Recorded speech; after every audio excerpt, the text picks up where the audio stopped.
Okay everyone फेरि पनि एउटा सोल्युसन लिएर आएको छु ट्रिगोनोमेट्री च्याप्टरबाट ग्रेड 10 अप्सनल म्याथमेटिक्सबाट र यहाँ चाहिँ हामीले चाहिँ लेफ्ट ह्यान्ड साइडबाट राइट ह्यान्ड साइड चाहिँ प्रुभ गर्नुपर्छ यो ट्रिगोनोमेट्रिक आइडेन्टिटिज।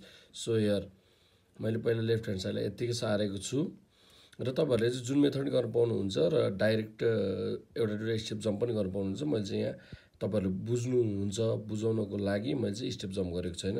सो यसलाई चाहिँ मैले एलसिएम लिएर क्रस मल्टिप्लिकेसन गरेर एलसिएम लिएको छु।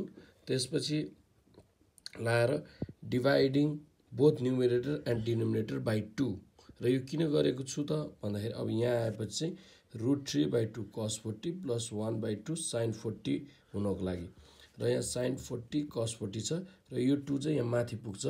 हामीले डिनोमिनेटरलाई उल्टाएको है तलकोलाई है। अब थाहा छ त्यहाँसम्म। अब √3/2 भनेको sin 60 को भ्यालु र 1/2 भनेको cos 60 को भ्यालु, अरू केही गरेको छैन। अब यो हेर्नुहोस् sin A cos B plus cos A sin B को फर्मुलामा छ। सो यसलाई मैले sin A प्लस B लेखेँ र यो 4 कहाँबाट आयो त 2/2 ले चाहिँ फेरि मल्टिप्लाई गरेको है। 2 2 जा 4, यहाँ अर्को एउटा 2 आएर बस्यो। Multiplying both numerator and denominator by 2।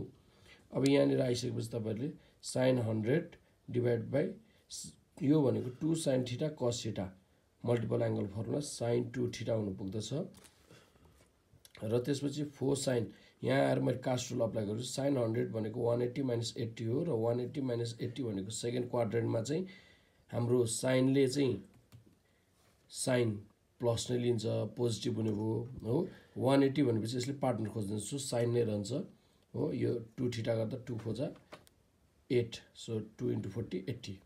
So 4 sin 80 by sin 80, यो sin 80 cancel, so 4. So we have to prove here 4, which is proved now. So therefore LHS is equals to RHS proved.